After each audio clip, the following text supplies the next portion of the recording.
فقط، ولا يمكن الحديث عنه بدعوى النساء. نتحدث عنه مولانا بدعوى النساء بالحريات الشخصيه، وهي الذريعه نفسها التي استخدمتها الصحيفه الصهيونيه للإساءة على رسول الله صلى الله عليه وسلم. وفي هذه الأيام وهذا الأسبوع تحديدا ستلاحظون كم هي المعاصي والتأثير الصهيوني على أفكار الناشئة الإسلامية عندما تنتشر الورود الحمراء ويتبادل الشباب المسلم التحايا والتهاني بعيد لا أساس له،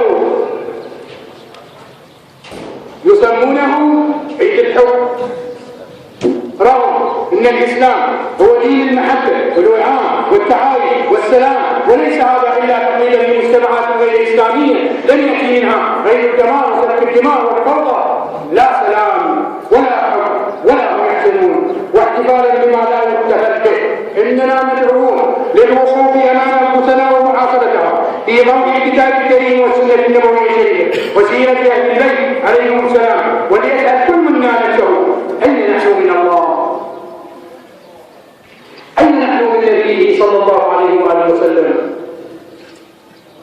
أين نحن من آل البيت عليهم السلام؟ أين نحن من التمهيد للعقل المنتظر؟ أين نحن من التمهيد للعقل المنتظر صلوات الله وسلامه عليه؟ فإن لم يكن بإمكان التكامل فإن الإمكان عدم العصيان، بل نسارع إلى الاعتصام بحبل الله تعالى كما قال جل وعلا: واعتصموا بحبل الله جميعا ولا تفرقوا. بسم الله الرحمن الرحيم. قل يا أيها الكافرون لا أعبد ما تعبدون ولا أنتم عابدون ما أعبد ولا أنا عابد ما عبدتم ولا أنتم عابدون ما أعبد، لكم دينكم ولي دين. صدق الله العظيم.